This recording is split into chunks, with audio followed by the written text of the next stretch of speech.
Scenario 3. Roberta had worked checking groceries at the market basket for more than 40 years. An incredibly robust woman, she had never had an injury despite all the hours on her feet and the lifting and turning she did. She had only called in sick to care for her family when the children were young, and later to help her late husband Bill, after his stroke, get to medical and therapy appointments. Roberta knew most of her customers by name and the location, aisle, and shelf of every item in the store.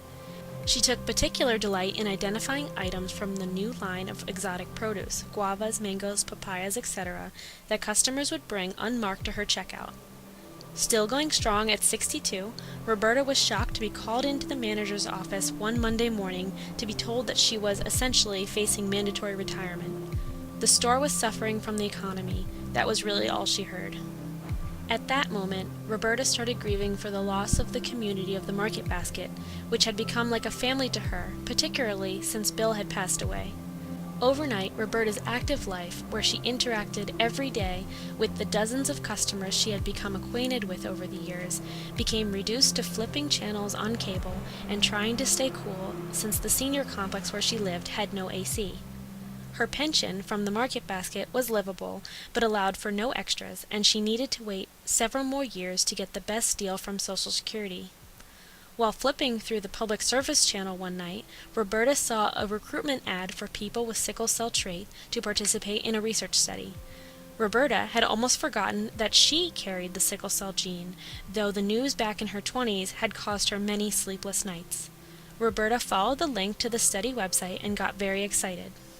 It was a mixed method study that would involve interacting with people in focus groups and interviews, as well as being randomized to testing different treatments and having blood tests. The next day, Roberta called the study coordinator, made an appointment, and went to find out more, and probably sign up for the study.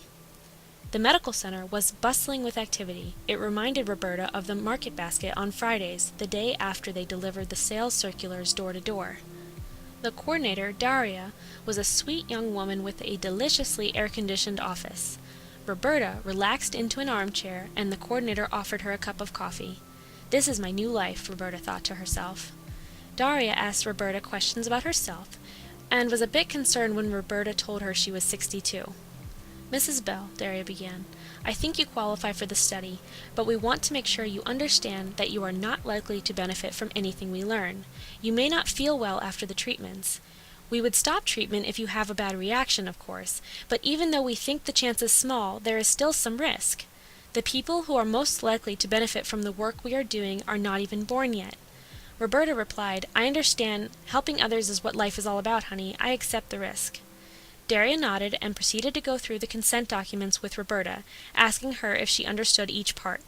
Roberta nodded at each inquiry and answered, "Yes, I understand there is a risk." Roberta signed the consent to participate, and Daria told her she would call her shortly to schedule her first session. Roberta shook the younger woman's hand and departed feeling happy and fulfilled. Daria, uneasy, watched her go. The principal investigator, Jack Nelson, passed Roberta in the doorway. They nodded hello to one another.